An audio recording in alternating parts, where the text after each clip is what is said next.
Shabbat Shalom. I come to all of you this morning, well, actually this afternoon, my fault. To all the brothers and sisters that are out there, and I thank Yahuah Elohim from Yasharalel for giving me the ability to do this teaching. It's a blessing. I wanted to drop some serious points about what we really believe in, because you have a lot of different viewpoints on what we believe in, yet people have yet to come forth with how we really believe and why we believe and what is coming forth for us today. And I want to always start from the beginning, because there's a root to all things. And by it being a root to all things, we must always hold true to what the word says. In the very beginning of the book, we're going to start at Genesis, or rest, which is the transliteration in Hebrew. And I want to point something out that sticks with Noah's three sons. Now, in chapter 9 and verse 9, this is what happened after the flood. And I establish my covenant with you and with your seed after you. Now that's Yahuah speaking to Noah. And when he speak to Noah, he spoke to him and told him, I'm going to make a covenant with you and your seed after you. Why did he say this? Because Noah was a righteous man. He was a righteous man, and he also listened to Yahuah, and he did as Yahuah asked. He built an ark which preserved him and his whole household. Now with that, we go forth to his three sons, Shem, Ham, and Japheth. Now when you look at the significance of these three sons, they became progenitors of three lands, or we could say three geographical locations, because the lands were very massive, and at this time you still had what they call Pangea. And by it being one piece of land, they all spread out in different ways.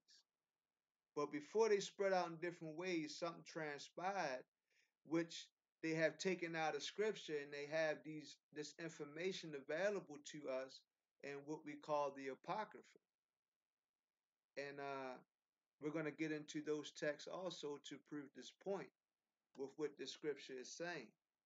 Now, the essence of it is that Yahuah spoke to Noah and let him know that he was making a covenant with him.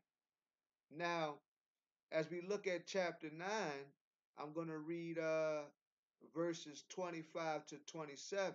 And he said, this is Noah talking to his sons, cursed is Canaan, let him become a servant of servants to his brothers. And he said, blessed be Yahuah, the Elohim of Shem, and let Canaan become his servant. Let Elohim enlarge Japheth, and let him dwell in the tents of Shem, and let Canaan become his servant.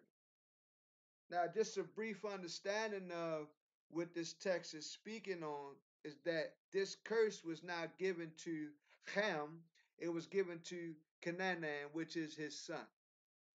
And by this curse being passed on to Canaan, because Ham exposed the nakedness of his father to his two other brothers, we have a situation at hand. And what this situation has caused is a distinguishment between these individuals, these three brothers. So it's a separation taking place. So as we see, Canaan, which we know as Israel today, that was his land. Shem is who Israel came from. That's his ancestor. Shem is Yasharalel's ancestor, which he came from that bloodline. And Japheth is who the Gentiles come from, which we know as Europeans.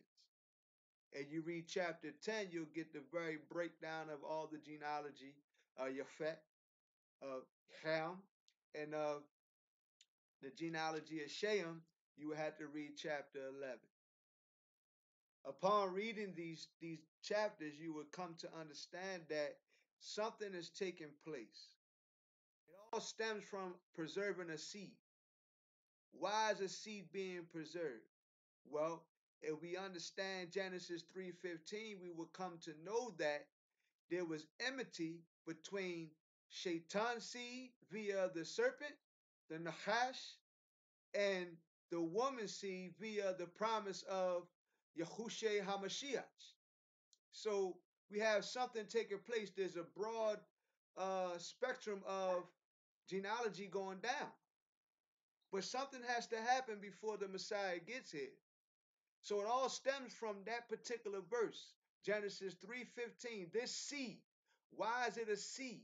Because a seed can be planted, it can grow, and it could bear fruit depending on what type of tree it develops into. It can become bad fruit or it can become good fruit. And we all know that bad fruit comes from wickedness, the origin of Shaitan, and good fruit comes from the origin of Yahuah. There's no in between, there's no gray areas, either light or dark, either right or left. However, we're going straight because Yahuah gives us a straight path to follow the righteousness.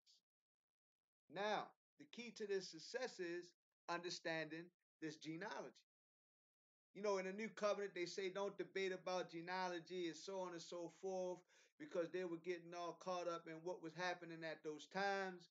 I'm not here to debate genealogy.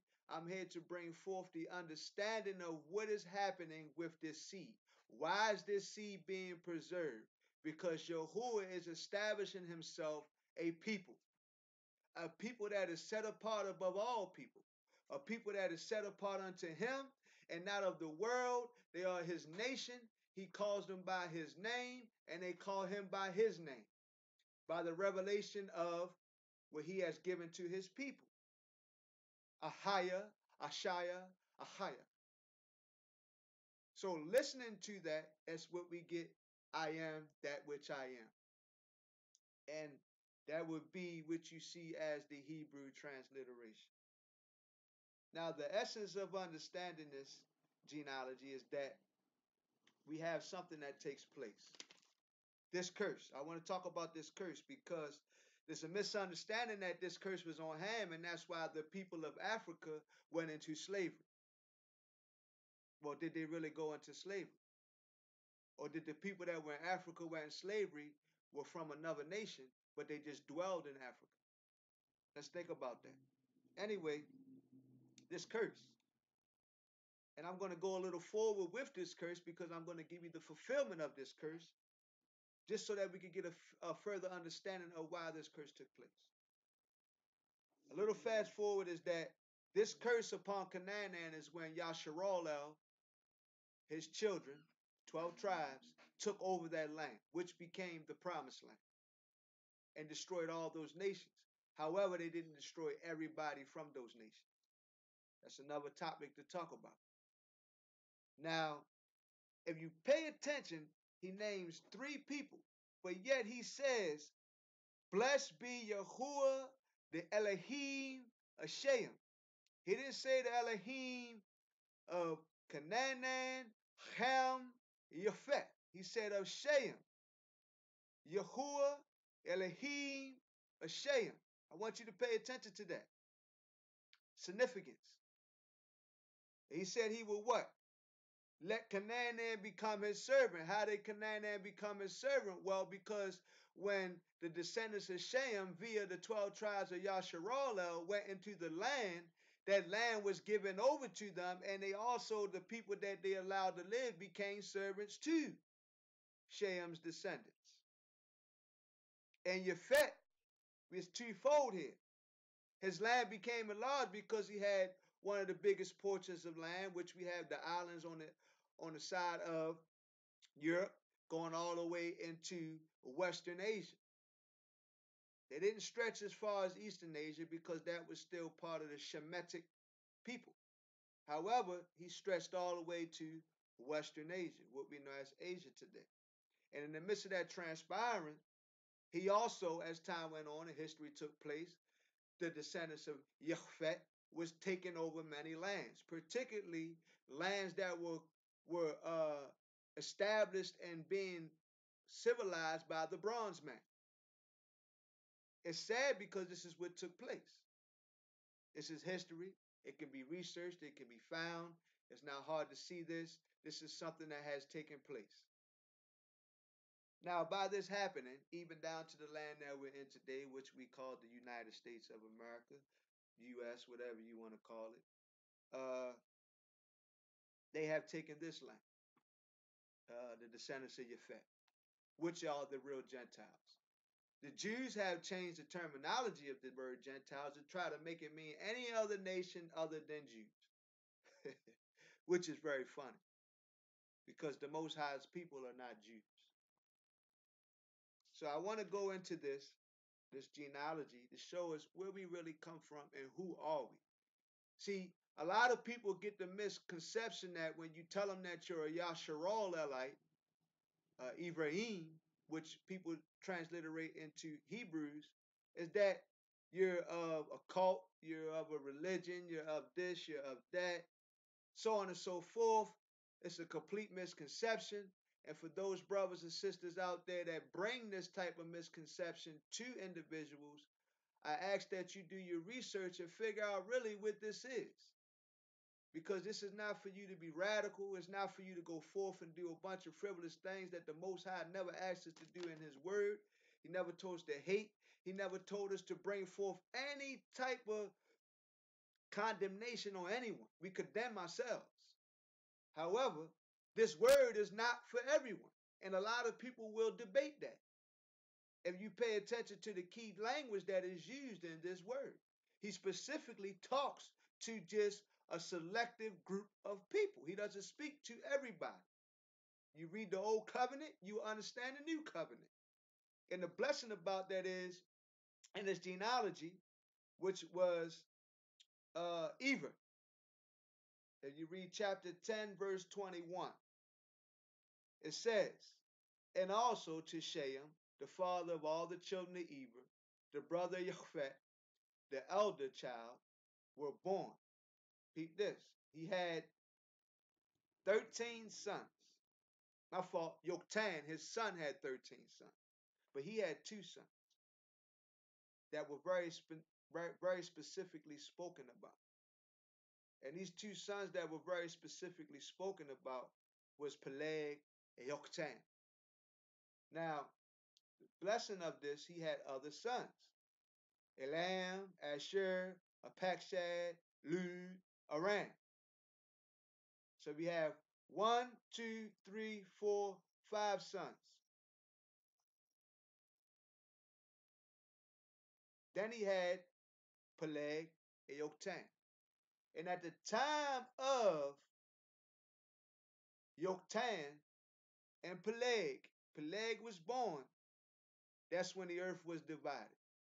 In history, it was a great earthquake that they can record transpiring, which separated the tectonic plates, and countries started to divide, which we call countries today. At that time, it was just land.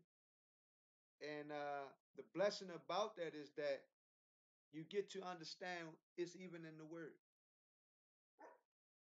And at this time, if you look at the research of Eber, you look at his name, the significance of his name, you'll see that that's where they get the transliterated word meaning Hebrew. It's called Eber. Some people spell it I-V-R-I. Some people spell it E-E-V-R-E-E. Eber, Eri, and then this is what this word came from. This is where the original word that we get the word Hebrew from today, which we use, comes from. And by coming from this individual, we understand one significant thing. What does Hebrew mean? What does the word Eber mean? It means to cross over, to go to the other side. So looking at this word and this name, which is very significant because names have a significance in the original Paleo-Hebrew language, even in the modern Hebrew language, words have a significant meaning. It's either something, an encounter of a person with their birth or their life, or something that refers to Yahuah via his name, or Elohim, or El, which is an abbreviation of Elohim, or the singular word for Elohim. Now, the blessing about knowing this is that this word sticks out. Now, Ever is, I want to say, 1, 2, 3. 3 generations from Shem. So it's his great grandson. And something takes place when this man is born. Because the Most High is still preserving this seed. Now, mind you, these individuals had other children, other sons. Key thing. However, it's always the blessing being passed to the first son. Because the first son is who was dedicated to Yahuah. And the thing that we're missing here is that we have to look at this book, and we have to look at this book to get the full understanding of what is taking place. Because this is more of a summary of the text that was taken out. The text that was taken out, the 2 books I showed you, that's just 2 of the many books, is that you get a very more in-depth understanding and comprehension of what happened in this historical book. You'll learn that these individuals' lives overlapped each other. You'll learn that they was involved in each other's lives. You'll learn that certain ones were leading people to Yahuah. You also will learn that idolatry started way before Nimrod. Way before Nimrod. Started in the times of Enosh, the brother that first called on the name of Yahuah. You read Genesis 4:26. You'll learn that that's the first brother to call on the name of Yahuah, the Most High, the Elohim, the Almighty, the Creator of all things. He was the first one to call on his name. And the blessing about that is that we get to see it. Not only do we get to see it, if we get the books that I was just showing you, I encourage individuals to get it. Whether you are a skeptic or not, you should still get it and read it and understand that it's very serious. You'll see that they took a significant thing out of the text. What they've taken out through my study of reading this book, and I'm still reading the book because it's not new. It's not something that you could just read one time and it's done. This is not something you could just read one time and it's done. It all falls in line with repetitive reading, which gives you a very refreshing. Got to feed your spirit. However, upon reading it, I learned that they took a lot of the activity of the Malachim, which are messengers, which is falsely translated to angels, and they also took out a lot of spirituality. A lot of it. See, this is a history book. It's also a spiritual book. You get an inkling of spirituality, a nice portion of history. However, you read the books they took out, you see a big portion of spirituality, and you see a big portion of history. And it's sad because a lot of people won't pick that book up and read it. A lot of people won't even look at the book. They won't even listen to what someone as myself is saying. Read the book. Read it, see it, understand it, ask questions. Don't ask a person questions, ask Yahuah questions. Help me understand. Give me knowledge, understanding, and wisdom. And with why I put it in that category is knowledge is what? The ability to know. Understanding is what? To understand that which you know. Wisdom is the application of what you know and understand. All 3. And you can't use earthly wisdom. It has to come from what? Yahuah. Yahuah has to give this to you. Because the earthly wisdom, what? Is what? Foolishness to Yahuah. And those that have earthly wisdom, Yahuah's wisdom is foolishness to them. So it's contrary. They don't come like this. They're not like this. They're like this. Probably further apart than that. on a spiritual plane. However, this genealogy gets passed on, and he chooses these seeds to pass this genealogy. And one thing that always puzzled me, it goes all the way down to Father Abram. And it just stops there. But not only does it just stop there, you go to chapter 12 and he just calls this man out of nowhere. Just calls him out of nowhere. Which really puzzled me. It really puzzled me. One day I asked myself this question. I said, why is it that he goes through all this genealogy, talks about how he confounded the language, started to separate all these people, and then he calls this one man just out of nowhere. That's what this text shows. If you read it, go to chapter 12. It says, and Yahuah said to Abram, go yourself out of your land, from your relatives, and from your father's house, to a land which I show you, and I shall make you a great nation, and bless you, and make your name great, and you shall be a blessing. And I shall bless those who bless you, and curse him who curses you. And then all the clans of the earth shall be blessed. And that's a whole nother prophecy within itself. But yet, why did he call this man out? What is the significance of him calling this young man out? Well, what we don't understand is, it's in this book right here. Why he called this man out. Let's look at it.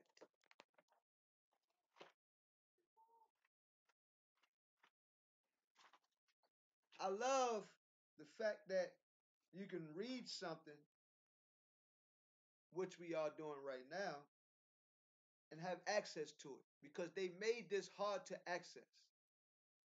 They made it hard to get this.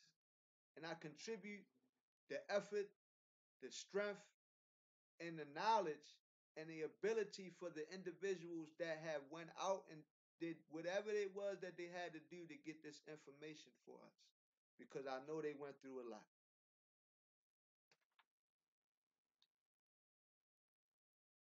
However, Abraham, I'm going to go to the book of Yasher, chapter 9, verse 34.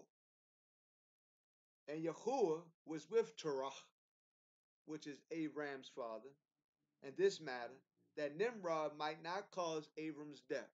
And just to give you a little bit more of what happened prior to this text that we're reading, is that Nimrod strived to kill Abraham.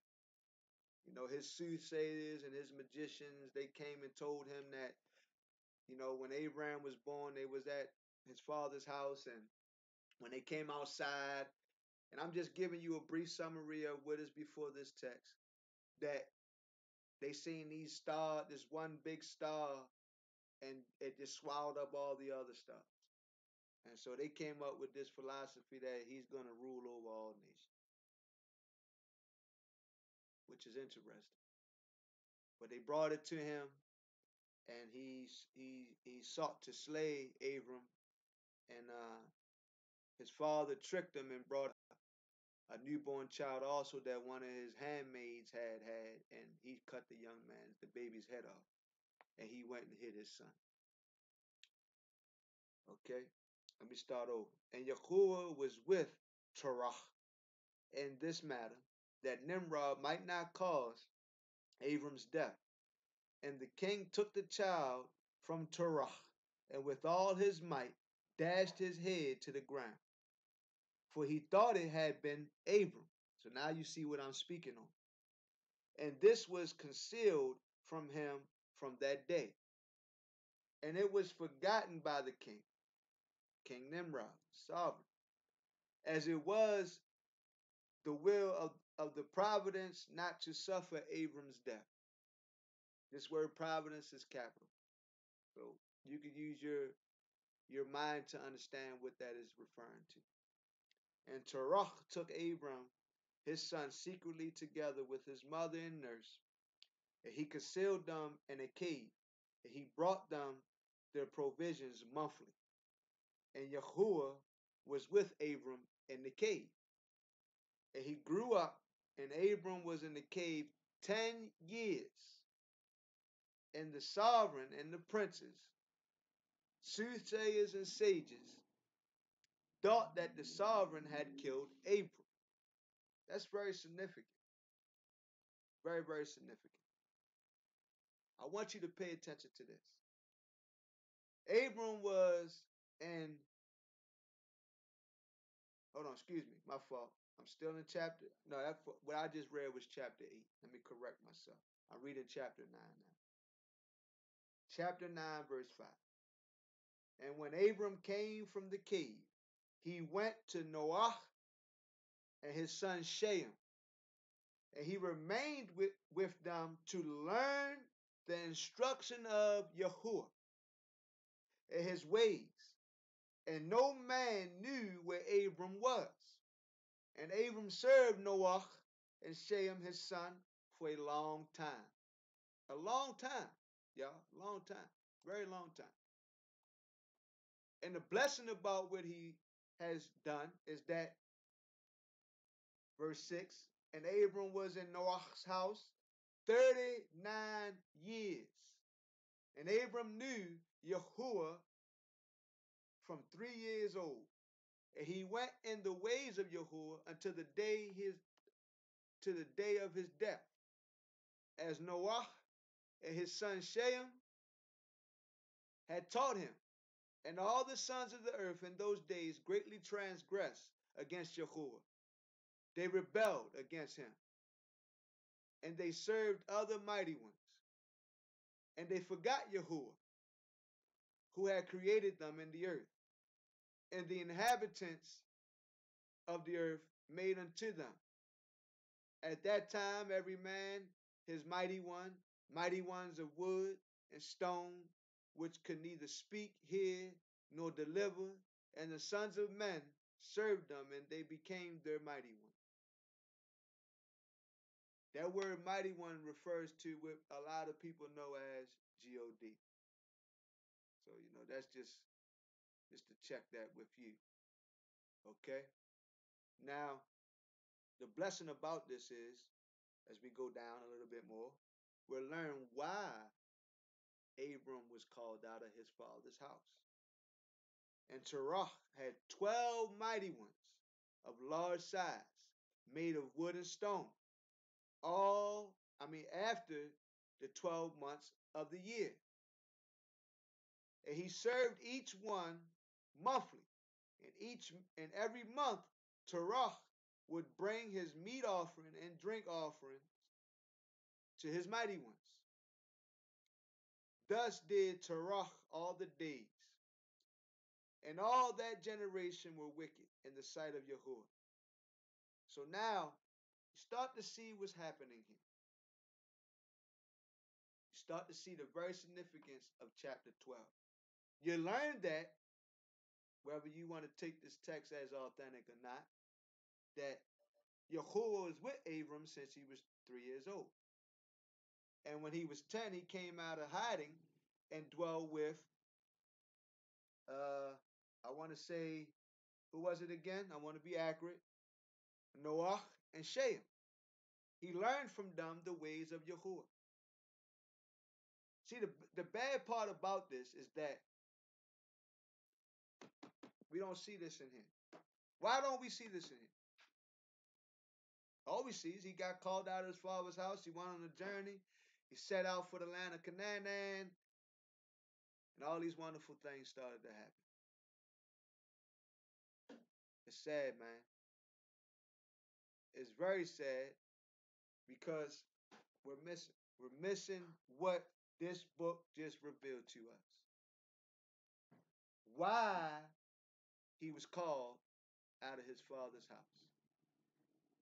He was called out of his father's house because he called on Yahuah. He called on Yahuah so much so, I'm going to go into this book here, because this book says the same thing. I'm going to go to chapter 12.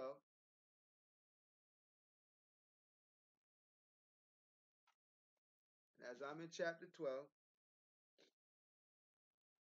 we're going to read about this. It says, and it came to pass in the 6th week, in the 7th year thereof, that Abram said to Terah, his father, saying, Father, he said, Behold, here I am, my son. And he said, What help and profit have we from those idols which thou do worship, and before which thou do bow thyself? For there is no spirit in them, for they are dumb forms and a misleading of the heart. Worship them not, worship Elohim of heaven, who causes the rain and the dew to descend on the earth, and does everything upon the earth, and has created everything by his word, which is what? Supporting Genesis chapter 1. And all life is from before his face. Why do you worship things that have no spirit in them? For they are the work of man's hands. And on your shoulders do you bear them, and you have no help from them.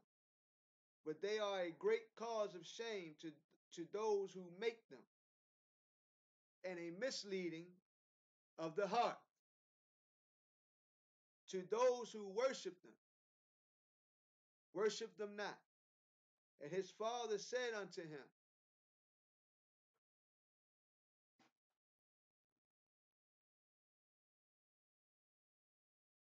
I also know it, my son, but what shall I do with a people who have made me to serve before them? And if I tell them the truth, they will slay me. For their soul cleaves to them, to worship them and honor them. Keep silent, my son, lest they slay you. And those words he spake to his 2 brothers, and they were angry with him, and he kept silent. In the 40th Jubilee, in the 2nd week, and the 7th year, Abram took a wife. Now let's go down a little bit more.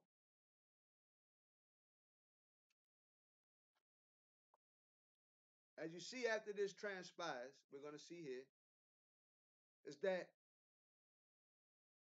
all this happened, and then he came out of his father's house. He destroyed all his father's idols. Let's read this. Abraham arose by night and burned the house of the idols. And this could be referring not to literally being burned, because in the book of Yashar he took an axe.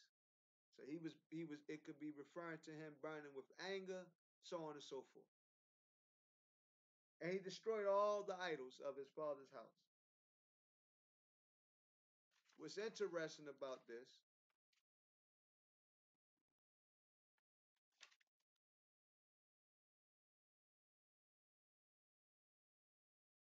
as we go back to one more chapter, which is chapter 11, we're going to understand something very significant.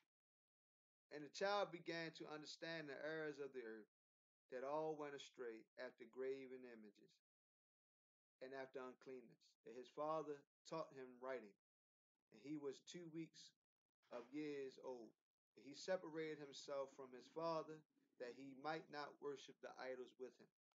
And he began to pray to the Creator of all things, that he might save him from the errors of the children of men, and that his portion should not fall into error after uncleanness and vileness.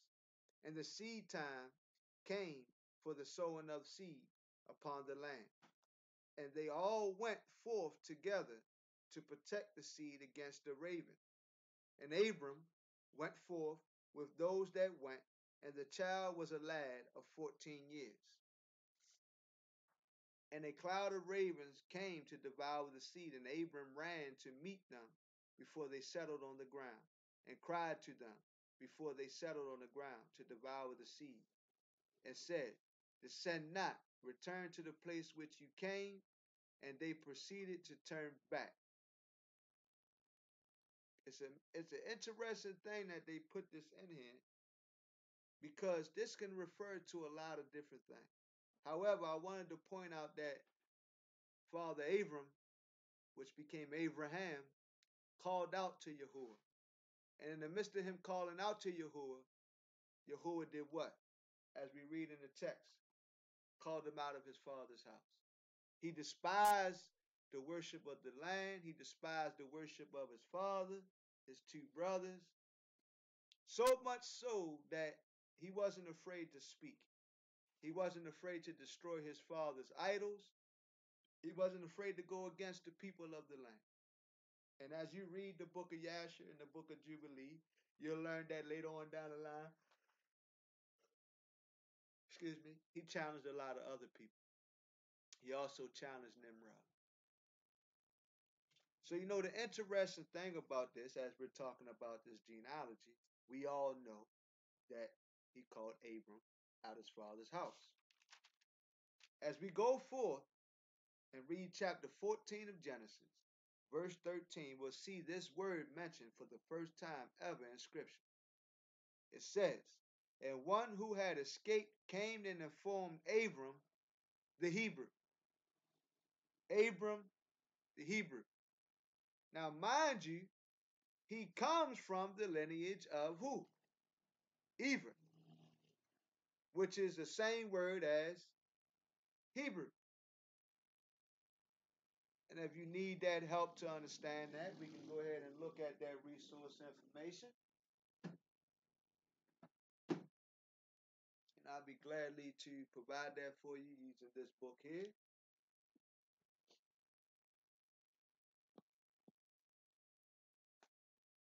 And I'm going to use this book here. And I want to help you understand the significance of these two words. First, I'm going to look up the word Hebrew.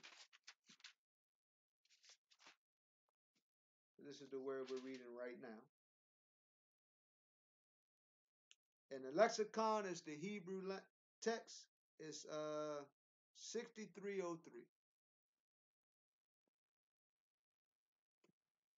So I go in the back of this book here. And I go to 6303.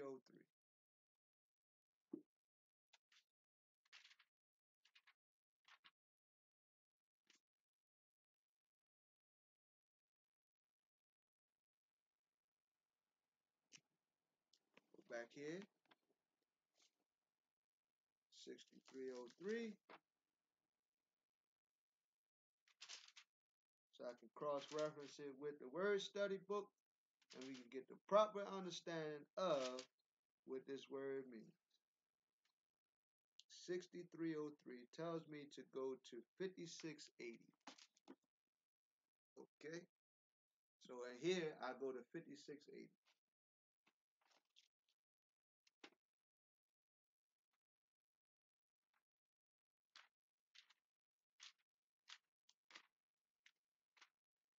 If you don't have one of these, I encourage you to make a big investment because it's definitely worth it. And as this text says, it says Ibra. I don't know if you can see that, but this is the word right here. Ibra.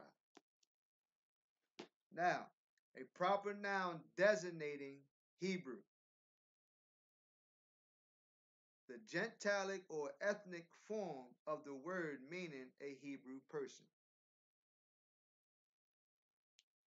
Possibly a person from beyond the Euphrates River. Abram is called a Hebrew in Genesis 14:13. That's what we just read, where the word was first used. This is usually traced back to Eber, who was a Shemite. Abram's lineage is traced back to Shem through Eber, Shem being the ancestor of all the sons of Eber. So now you see that these two words are linked together. I'm also still going to look up the word Eber for you so that we can go ahead and get to the bottom of that word also. This is one thing I enjoy doing, is actually looking up words so there's no misunderstanding. Everybody can get the full comprehension of what is being said in the text. It's the biggest thing, because we got a language barrier we're dealing with here. Because this original language is not English. It's not any other language but, hieroglyphics. From hieroglyphics to, pictographs, from pictographs to a Paleo-Hebrew. That's what we're writing was, but they always spoke a Paleo-Hebrew language. I want you to always keep that in mind. Now, Eber in the Hebrew lexicon, the Hebrew concordance is 6299. Let's look at this. 6299 tells me to go to 5677. Whoa, that's real close to 5680, I believe. So we see that they come in the same variation of the text. Now, which gives a vague definition. I'll let you see the word right here. As you can see. Now, the reason why I show you that is because if we look at that Hebrew word and we look at that Hebrew text, we see, I want to point this word out to you again, which is Hebrew. If you look at the Hebrew writing, and if you look at Eber's Hebrew writing, I'm going to put my finger by it for you. You'll see that it's the same word with a slight vowel variation. You'll see it's the same word with a slight vowel variation. And only thing they show on the Eber, which is the lineage, but if you go to 5676, which is the same word, a masculine noun meaning side, a region beyond, a region across from. It refers to an area across from another, one of two sides situated opposite each other. So like I said, the word means on the other side, or some people bring it to one who crossed over. Now, the prophecy that you see in his name is that prior to this, the 12 sons of Yasharalel, which crossed over when they came out of Mitzrayim, which as Egypt, you see it's in his name. In his name, he gives us the understanding of a future prophecy. A future prophecy. That's why I say names mean things. It's very significant with names. And the blessing about having this understanding is that we can go forth with understanding this lineage. So what does it mean to be a Eber, which we transliterate to what we know as modern language today, Hebrew? What does it mean to be a Hebrew? Well, the significance of knowing what it means to be a Hebrew is a nationality. It's like you have people that are from Ghana, which really wasn't the name of the country prior to it being what it is under our understanding. With history, it was never, ancient history, there was never a place called Ghana. Just like some people say they are Greek, Roman. Those words didn't exist back then. If you actually do your research, you'll learn that Rome was called Kittim. So, this is what you have as a nationality. Now, there's other Hebrews. As you see, Eber had two sons, and those two sons had sons and sons and sons. So anybody that came from the lineage of Shem, a Shemite, is a Hebrew. However, everybody is not of the 12 tribes. And this is where the misunderstanding comes in. It's very difficult because a lot of it's not broken down. It's in text. You can see it in the text. And you really pay attention, we can even just focus on Father Abram. Yishmael, who was his first son, born to Hagar, we're still dealing with lineage, was not a chosen seed. Why? Because that's not who the Most High told him to plant his seed in. He did that under his own volition, along with the conspiracy of his wife encouraging him. They conspired against Yahuah, defied his promise, and wanted a seed, and upon that happening, the seed was cast away. Yet, if you read the book that they took out, one of the books we just read, you'll see that Abram was still in Yishmael's life. Yishmael followed the ways of Yahuah, yet he was not the chosen seed, and along the way he went astray. Anyway, he has this seed, which is his first seed. He's a Hebrew, what we know as a Hebrew. He is a Hebrew.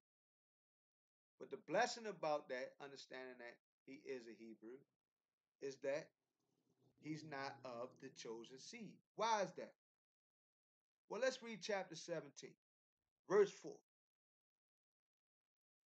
As for me, which is Yahuah speaking to Father Abraham, look, my covenant is with you.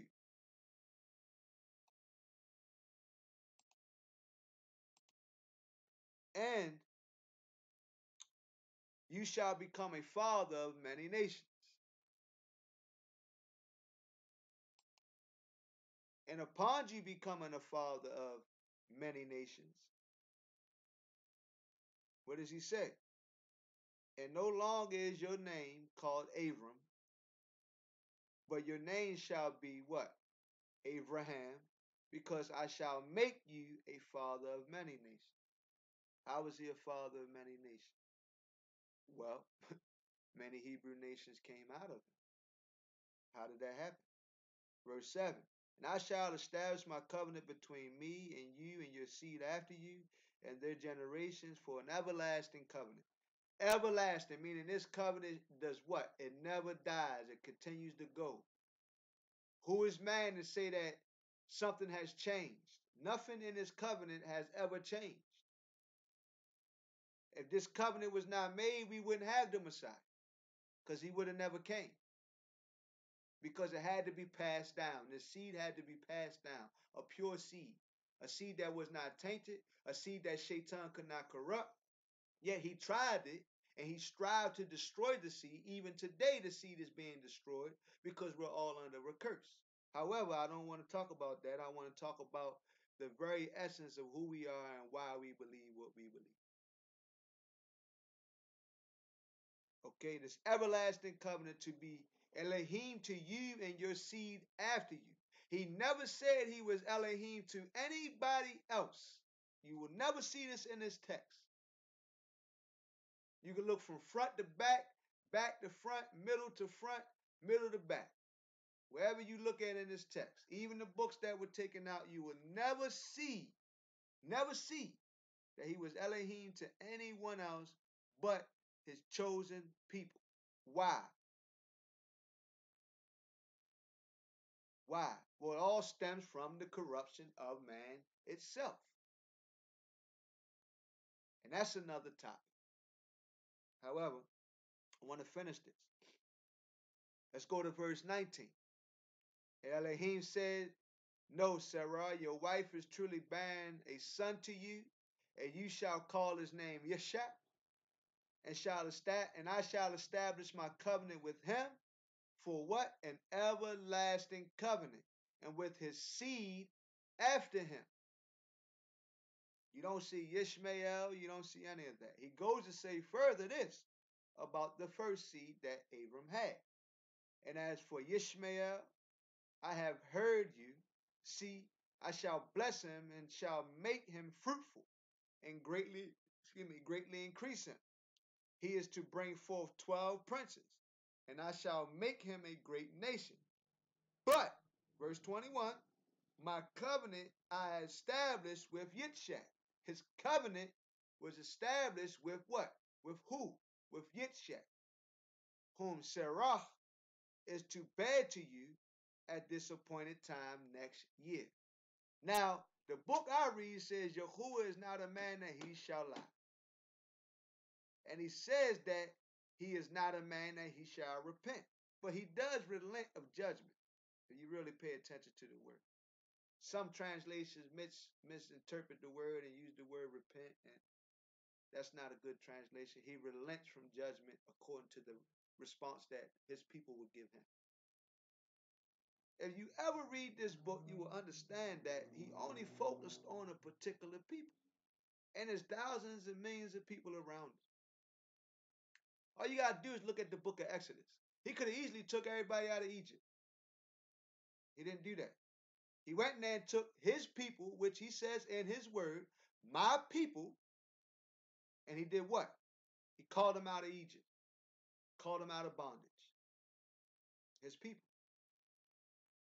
And that's the essence of what we believe. We believe in what he has said and his promises that he has given to our ancestors. According to this promise, these descendants are still alive today. How are they alive? Because they was taken into captivity in many different ways, via the slave trade, the Arab slave trade, the transatlantic slave trade, the Indian Ocean slave trade. And prior to the slave trade, they was exiled from the land. And after being exiled from the land, they scattered here, scattered there, scattered every which way. Similar to how when you got roaches in your house and you cut the light on and they all disperse. Well, we could use it in the spiritual sense because they was not following the light of Yahuah. So when he cut the light on them, they dispersed because the light brought judgment. It revealed to them their shame. It revealed to them the disobedience that they were in according to his word, which he gave to Moshe on the mountain, which is the foundation of the Torah, as we know it, the 10 words, which some people mistranslate as the 10 commandments.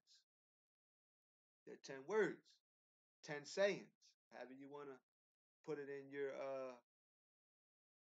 interpretation. And the blessing about, even being able to teach this, brothers and sisters, that it takes a lot of study, and I enjoy it. I enjoy it. I enjoy the fact that I can sit here, which it took me a long time to learn how to do this, and do it. It's been a blessing. It's been so much so a blessing that a lot of people won't give you this. They want to shout, scream, holler to try to prove a point. There's no point to prove. Scripture validates itself, yet you must understand what it is that you're reading. You have to come from the original language. And if you don't do that, you're missing. You're really missing. Now, as this seed is passed on, he gives it to Yitzhak. He establishes covenant with Yitzhak. And as Yitzhak becomes about a year after this interaction with Yahuah via a messenger, the seed comes. And as this seed comes, what does this seed do? He goes off, he gets married, so on and so forth. But prior to this happening, Sarah dies, and Abram has another wife, Keturah. Now, Keturah has 6 sons by Abraham. Now, Abraham has 6 sons with this woman, and all these sons, as you will learn, if you really do your research, if you read the book of Jubilee, you'll see that they intermarried with Ishmael and they became the Arab people. However, they are Hebrews. What we know as Hebrews. As the proper terminology would be Ephraim, which would be multiple for the word Eber. So, it's just interesting because he has these sons, and he does what with them? When we read chapter 25 of the book of Genesis, he says, now Abram gave all that he had to Yitzhak. We still see that it was his promised son that he had known the covenant was passed to. But to the sons of his concubines, whom Abram had, Abram gave gifts. He gave what? Gifts. While he was still living. And sent them what? Away from his son Yitzhak eastward to the land of the east. Why did he send them away? These were his sons.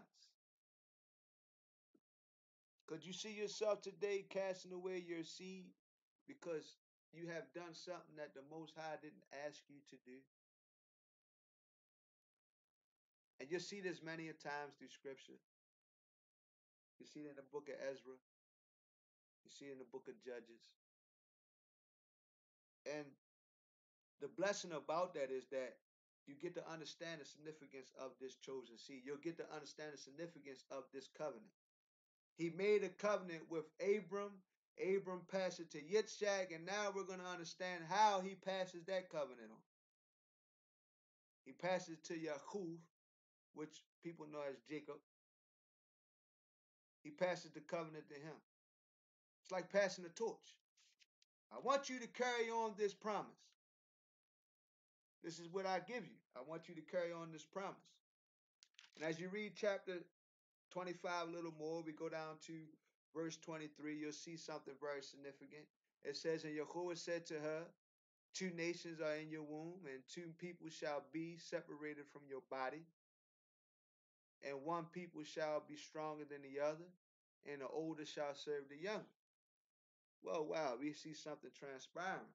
And you have so many people teaching that this man connived and stole a blessing from his brother, but did he really steal a blessing from his brother, or was prophecy being fulfilled, yet it was being used by a certain way of manipulation to be fulfilled?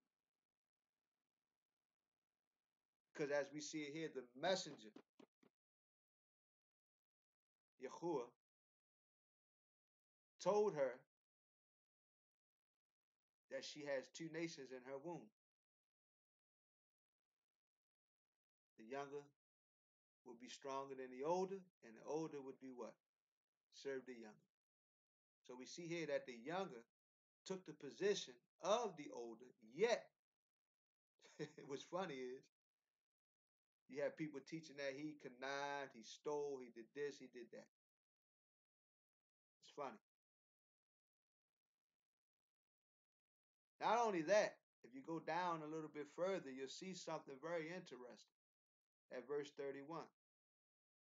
But Yahuah said, sell me your birthright today. And Esau said, look, I am going to die, so why should I have a birthright? Wow, that's a strong statement. Very strong statement. Then Yahuah said, swear to me today. And he swore to him and sold his birthright to Yahuah. So did he really manipulate? If you pay attention and you read it, thus the latter part of verse 34, thus Esau despised his birthright. He rejected his purpose and his position. He rejected it for food, for earthly food, because he didn't go after the Most High. If you really understand what's not in this text, is that Yahuah was a shepherd, his brother Esau was a hunter. His mind was on out there chasing game. Yahuah's mind was on dealing with sheep and being around the house. And if you really pay attention, you'll learn that he was being raised up under the admonition of Yahuah through his father, which is very interesting.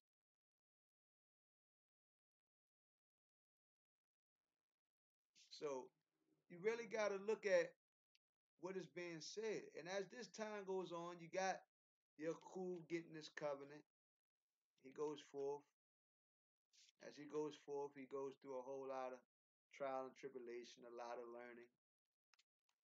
He gets married to 2 sisters and 2 of their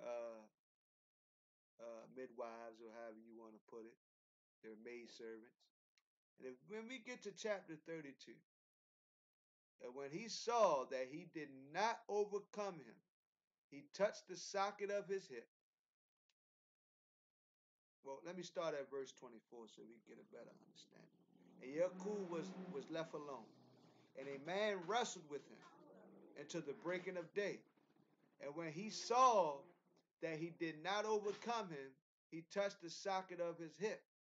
And the socket of Yahuah's hip was dislocated as he wrestled with him. And he said, let me go, for the day breaks. But he said, I am not letting you go until you bless me. Why do you want to bless him? Verse 28. And he said, your name is no longer Yahuah, but Yasharalel, because you have striven with Elohim and with men and have overcome. Now, what does Yasharalel mean? It's to strive with El, to overcome with El, to rule with El. And upon this transpiring, you'll learn this very key thing. This very key thing is that it's being passed on. But however, he has 12 sons. And they become what? The children of Yasharalel. Classifying them as Yasharalelites, what we know as Israelites. And the biggest thing that I'm pointing out here is what I want you to understand is that according to scripture, via, language study, via the text itself, is that Abram was called the first Hebrew. Upon that transpiring, he had seeds. Out of his seeds, the Most High chooses one son. That son passes the covenant on to his son. And when you get to reading more of more of Genesis, and you get to reading more of the books they taken out, the book of Yasher, which I encourage you to read, the book of Jubilee, so on and so forth, you'll learn that this covenant continued to go. He passed it to his 12 sons, and he spoke to them. And I want to briefly name these 12 sons. The first one is Reuven, Shimon, Levi, Yehudah, Zebulon, Yissachar, Dan, Gad, Asher, Nephtali, Yosef, and Benjamin. That's his 12 sons. If you read the book of Genesis chapter 49, you'll see the very things that he passed on to them, whether it's a blessing or a curse. And you'll understand the significance of what's happening. Today, these 12 tribes still exist. Their offspring, their descendants still exist. And the sad part about it is that many people will not realize that. Sometimes it's difficult for people to realize that. And this is what we believe. We believe in our heritage. We believe in the truth of Yahuah. We believe in Yahushua HaMashiach, who died and was impaled on a stake and bled for us. But that's further on down the line for other teachings to get into the new covenant. But you cannot have the new without the old. And before I depart from y'all, I want to read one last thing. I'm going to Deuteronomy chapter 7. Start at verse 6. For you are a set apart people to Yahuah, your Elohim. Yahuah, your Elohim, has chosen you to be a people for himself, a treasured possession above all the peoples on the face of the earth. Yahuah did not set his love on you, nor choose you because you were more numerous than any other people, for you were the least of all peoples. How is they the least? Well, they came from Abram, one man. But because of Yahuah loving you, and because of him guarding the oath which he swore to your fathers, which is Abraham, Yitzchak, and Yaakov, who later became Yasharallah, Yahuah has brought you out with a strong hand. Brought him out of what? And ransomed you from the house of bondage, from the hand of Pharaoh, sovereign of Mitzrayim. And you shall know that Yahuah, your Elohim, he is Elohim, the trustworthy El, God in covenant, and loving commitment for 1,000 generations with those who love him, and those who guard his commands, but repaying those who hate him to their face, to destroy them. He does not delay to do so with him who hates him. He repays him to his face. And you shall guard the command and the laws and the right rulings which I command you today to do them. And it shall be because you hear these right rulings and shall guard and do them, that Yahuah, your Elohim, shall guard with you the covenant. The what? The covenant and the loving commitment which he swore to your fathers, and shall love you and bless you and increase you, and shall bless the fruit of your womb, the fruit of your land, your grain and your new wine and your oil, the increase of your cattle and the offspring of your flock, and the land of which he swore to your fathers to give you. Blessed are you above all peoples. He has a particular people. Please, brothers and sisters, don't let people continue to lie to you and deceive you. Whoever they're teaching, they're not going to teach you this. They're not even going to read this to you. I promise you that. And those who try to read this to you, they're going to try to finagle away. Learn it. Thank you for your time. I praise and worship Yahuah Elohim or Yasharalel. I thank you for watching over me, watching over these brothers and sisters that partake in this fellowship with us. Shabbat Shalom.